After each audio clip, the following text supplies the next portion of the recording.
Every time you sit at an Omaha cash game table, there is a silent transfer of money happening. It moves without announcement, without fanfare. It does not care about your experience, your reads, or how well you think you played. It moves from the players who misunderstand the game to the players who understand it deeply.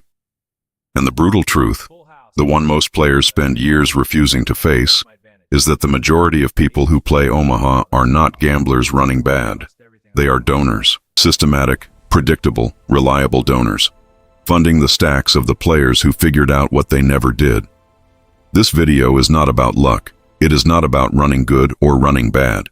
It is about the specific, identifiable, correctable reasons why money moves away from certain players at Omaha tables, and the precise thinking required to be on the other side of that transfer. Here is the first thing you need to understand. Omaha looks like Hold'em. It uses the same board, the same betting structure, the same table. And that resemblance is the most expensive illusion the game has ever produced.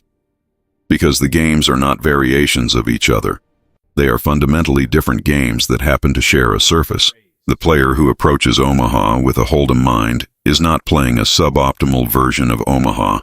They are playing a game that does not exist against opponents who are playing the actual game. The donation begins before the first bet is ever made. There is a player I want you to think about. He had played Hold'em for 6 years, studied ranges, understood position, won consistently at his local casino. Then he tried Omaha. Within 3 months, he had lost more money than in his entire Hold'em career combined. Every session felt like the same story. He made what felt like strong hands. He got paid off in ways he did not expect, and he kept losing to people he was convinced were playing badly. He was not running bad. He was donating. The difference matters. Most players who move from Hold'em to Omaha make the same error in the first 5 minutes. They look down at 4 cards and they see combinations. They see that any 2 of their 4 cards can be used with 3 community cards, and they feel the weight of all those possible combinations, and they feel strong. 4 cards is simply better than 2. That is what it feels like. It is not better. It is different. And that difference, misunderstood, is the engine that drives money from their stack to the players who understood it first. Here is the core structural reality of Omaha. You must use exactly 2 cards from your hand and exactly 3 from the board. Not 1 and 4, not 3 and 2, exactly 2 and 3. This constraint is not a minor rule clarification. It is the entire game, because it means the apparent strength of a hand and the actual strength of a hand are 2 completely different things, and the gap between them, that is where the money lives. Consider this. You are dealt ace of spades, king of spades, queen of hearts, jack of hearts. A Hold'em player sees a premium hand. An Omaha player sees a hand that needs careful evaluation, because the board determines which 2 of those 4 cards become relevant. The other 2? Completely irrelevant to the final value. Ace-king only matters if 2 spades come and the board allows that combination to work. Queen-jack only matters with board connectivity that activates it. You do not have all 4 cards working simultaneously. You have specific pairs of cards working in specific board conditions. This is why connectivity is the foundation of Omaha hand selection, not card strength, connectivity. And this is where the donation typically accelerates. Hands that look strong in Omaha but are fundamentally weak share a common structure. They have high card strength in combinations that do not work together, unconnected suits. Flush draws that cannot be completed because the draw cards are in different parts of the hand. Pairs of cards that work well individually but conflict when the board activates multiple combinations. The clearest example is the rundown versus the dangler. A hand like 9-8-7-6 double-suited is extraordinarily powerful. Every 2-card combination connects to a wide range of boards. Multiple straights are possible. 2 independent flush draws exist. When the board comes, there is almost always something happening, and usually something that matters. Now compare that to Ace-King 7-2, where the ace and king are suited but the 7 and 2 are completely disconnected from the rest. Enormous apparent strength. Almost no actual strength in multiway Omaha pots. The 7 and 2 are what Omaha players call danglers, dead cards. They occupy space in the hand without contributing to combinations. In a game where you can only use 2 of your 4 cards, a dangler does not just do nothing. It actively reduces the number of useful combinations available to you. But here is what most players never figure out until they have donated enough to understand it. In Omaha, the strength of your hand is not what it is right now. It is the average of what it will become across all the boards that might come. And average hand strength across all possible boards is a completely different ranking than strength on any single board. This one idea alone separates the thinking of losing players from winning ones. Before we go deeper into the layers that separate losing from winning Omaha players, I need to stop here. Because something I am about to describe is connected to a problem most players have but cannot name. You have been playing Omaha, maybe for months, maybe longer. And there is a persistent feeling, not dramatic but consistent, that the game is slightly out of reach, that you understand the basics but not the underlying system, that you make decisions that feel reasonable in the moment and then lose in ways that feel unfair. But it happens too often to be random. That feeling is accurate, and it has a specific cause, not the absence of skill, the absence of architecture, the absence of a structured thinking framework built specifically for how this game actually works. The mind of a grinder complete system was built for exactly that gap. 10 books covering the thinking frameworks that serious players use, from hand selection and equity thinking to mental game and decision structure under pressure. Not tips, not isolated ideas. A complete system for the player who wants to stop losing to things they should be able to control. $29.90, this week only. After this window closes, the individual books each carry that price separately. The complete system for what a single book will cost when the week ends. The link is in the pinned comment. If you have ever felt like you are leaking money, you should not be losing. That system is the structured path forward. Now, let us talk about the concept that changes how every serious Omaha player thinks. Nut advantage. 2 words that contain the entire philosophy of winning Omaha play. In multiway pots, which is the natural state of Omaha cash games where 4 and 5 players frequently see the flop, the nuts matter more than in any other format. Not just having good hands, having the best possible hand given the board. The nut flush, the nut straight, the top set. Because in Omaha, where multiple players hold strong hands simultaneously far more often than in Hold'em, the player with the second best hand loses a very large amount of money. Here is why. When you have the second nut flush and your opponent has the nut flush on a board with 4 to a suit, you are drawing dead or near dead, and the hand is played for maximum value by the player holding the nuts. The pot is large, the stacks are deep, and the player with the second best hand makes one of the most expensive calls in poker, because their hand feels too strong to fold. This is being dominated in Omaha, and it happens with a frequency that feels impossible until you have lived it enough times to stop being surprised. In Hold'em, you can sometimes read the board and make a hero fold with a strong hand. In Omaha, the range of hands your opponent might hold is wider. The interaction between hands and boards is more complex. The frequency with which 2 players both hold strong hands that are miles apart in actual strength is dramatically higher. Now this is the adjustment that changes everything. The nut advantage framework changes how you evaluate starting hands. The question is not just, can this hand make a strong hand? The question is, does this hand consistently make the best hand, or does it consistently make strong hands that lose to better hands? The ace-high flush draw is always better than the king-high flush draw. Not just slightly, dramatically. The ace-high flush wins. The king-high flush loses to exactly 1 hand, and in Omaha, that 1 hand is far more likely to be sitting across from you than in Hold'em. Top set wins. Second set loses to top set and also loses to straights and flushes at higher frequency, because more players in multi-way pots hit their draws. Bottom set in Omaha is often a trap, strong enough to build a pot, frequently crushed. And this is where players lose entire stacks to hands they never saw coming. Let us talk about equity distribution in multi-way pots, because this is where most Hold'em players suffer the most invisible and most expensive losses. In heads-up Hold'em, equity is simple. You have a percentage, your opponent has a percentage. In a multi-way Omaha pot with 4 players, equity works differently. Each player's equity is not independent. It interacts. When one player holds cards that block another player's draws, Equity redistributes. When multiple players share cards that create conflicting combinations, which in Omaha is not unusual, the calculation becomes a web of interacting probabilities rather than a simple fraction. Here is the practical consequence. When you are in a multi-way Omaha pot and you have strong equity against one player's range, you may simultaneously have weak equity against a different player's range entirely. Calling a bet in a three-way pot because you have good equity against the bettor, while ignoring the player behind who has not yet acted, is one of the most common and expensive mistakes at Omaha tables.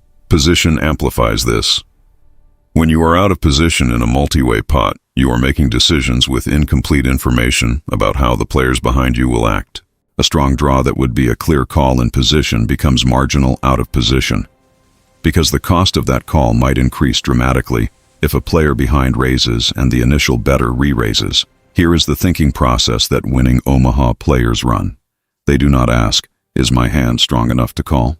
They ask, "Is my equity in this specific pot, against these specific ranges, with this specific number of players, in this specific position, sufficient to justify the price I am being asked to pay, accounting for the possibility that the price increases?"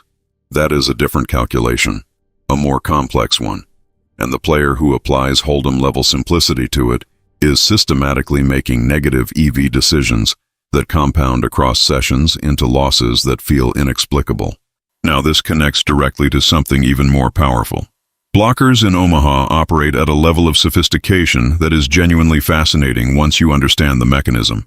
A blocker is a card in your hand that reduces the probability that your opponent holds a specific combination. If you hold the ace of clubs and the king of clubs, no one else at the table can hold the nut flush draw in clubs. No one can hold the second nut flush draw in clubs. You are blocking two of the most common holdings in an opponent's value range on a board with two clubs. Here is why this matters for bluffing. When you fire a large bet on a club-heavy board while holding two club blockers, your opponents face a specific problem. Their instinct says to look for the hand in their range that beats your apparent flush. But your blockers have mathematically reduced the likelihood that they can find those holdings. They are less likely to have the hand that beats you. Which means your bluff, though representing a hand you do not have, is working against a distribution of opponent holdings that is systematically weaker than it appears. But here is what most players never see. This is not just a bluffing tool. It is an information architecture. You are not just playing your hand. You are playing the interaction between your hand and the distribution of hands your opponents can and cannot hold. Redraws live in the same space. When you flop top set in Omaha, the question is not just whether you have the current best hand. The question is, does your hand also hold draws that improve to even stronger hands if an opponent makes a draw on the turn? A set with a backdoor flush draw to the nut suit is dramatically stronger than a set with no redraw. In Omaha, having a path to improve further is not a bonus. It is sometimes the primary source of your equity. Once you understand blockers and redraws together, you start seeing the game at a level most opponents simply cannot access. Now let us talk about what actually happens in the minds of players who consistently donate at Omaha tables. Because understanding the psychology is as important as understanding the math. The most expensive psychological pattern in Omaha is what I call the Hold'em override. A player sits down with years of Hold'em pattern recognition embedded in their intuition. The intuitions are genuine. They were earned. Top pair, top kicker feels strong because in Hold'em, it often is. A flush draw feels like a good draw because in Hold'em, 9 outs to the flush is meaningful. These intuitions are not wrong in the context that built them. They are simply wrong in this context, and the player cannot feel the difference. Because the intuition fires before the analytical mind has time to override it. The Hold'em override produces a specific pattern. Calls too wide because the hand feels familiar and strong rather than because Omaha equity supports it. Value bets too large with hands that are strong in Hold'em but dominated in Omaha. Folds too tight against aggressive players because the aggression reads as strong. And in Omaha it often is, but not always. And the difference is crucial. Breaking the Hold'em override requires something specific. Not just knowing Omaha theory. Actively monitoring your decision process in real time and asking, is this decision coming from Omaha thinking? Or is it coming from Hold'em intuition applied to 4-card hands?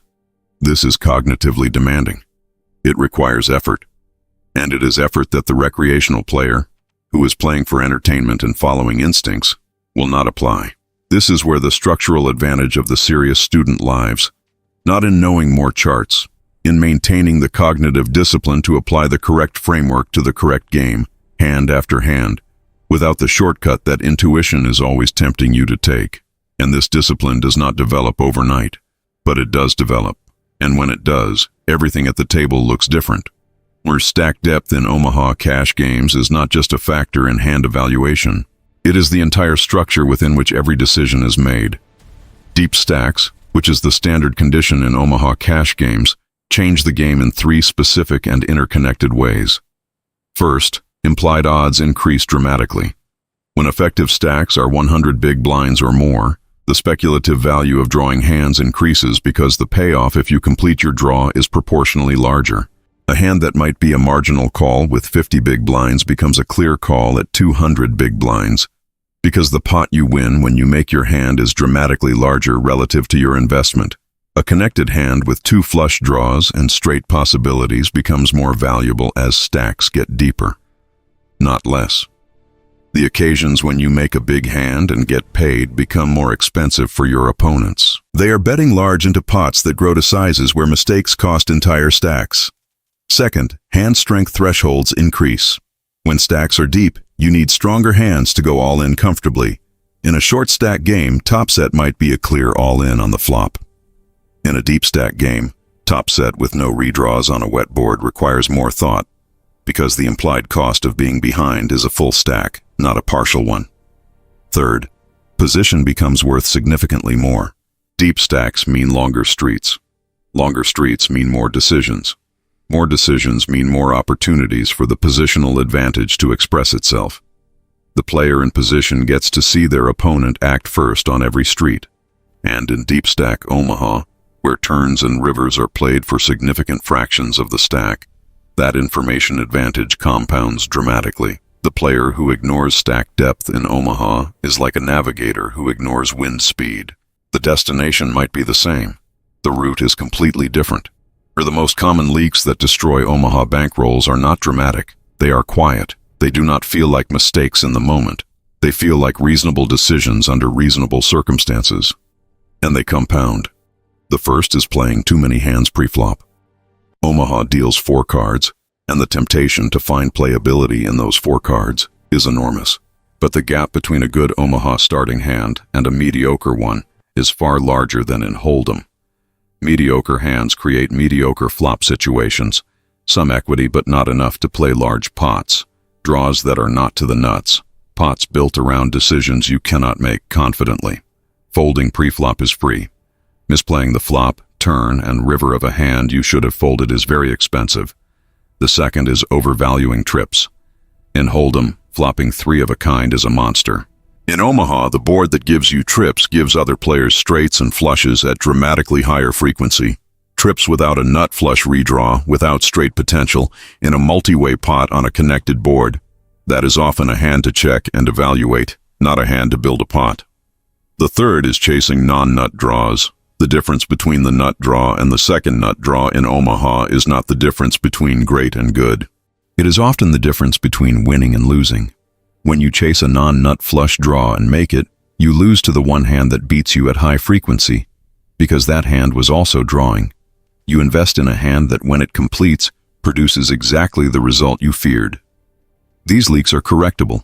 They require framework, not genius. Here is what separates the player who keeps donating from the player who stops. It is not a single breakthrough hand. It is not a lucky run. It is not even the accumulation of technical knowledge, though that matters. It is a specific shift in how they see the game.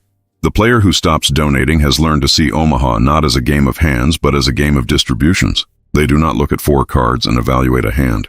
They look at 4 cards and evaluate a range of possible outcomes across possible boards, and they assess whether the combination of starting configuration, position, stack depth, number of players, and pot size creates conditions where their distribution of possible outcomes is favorable. Not in this specific instance. Across the full space of instances like this one, this is the transition from feeling the game to understanding it. Feeling the game produces variance. Understanding it produces edge. That transition is not sudden. It is built session by session, through the deliberate practice of applying the correct framework to the specific situation over and over, until the framework becomes the intuition, till Omaha thinking replaces Hold'em thinking at the level where decisions are actually made, not in the intellectual layer where you understand the theory, but in the execution layer where you act. When that transition is complete, something remarkable happens. The table looks different. The donations that other players make, the calls too wide, the non-nut draws chased, the second nut hands played as if they were the nuts, come visible in a way they never were when you were the one making them. You start seeing the mechanism. And once you see the mechanism, you understand exactly where to be positioned to receive what it produces. You do not stop losing because you get lucky. You stop losing because you finally see. Like this video if it changed how you see the game. Subscribe to Mind of a Grinder for more content at this level. Drop a comment with the specific Omaha concept that hit hardest for you. I read everyone. And the answers will shape what comes next on this channel. The complete thinking system is in the pinned comment. 10 books. The architecture behind everything in this video. This week's price. The window is open. The game is not random. It never was. Go see it clearly.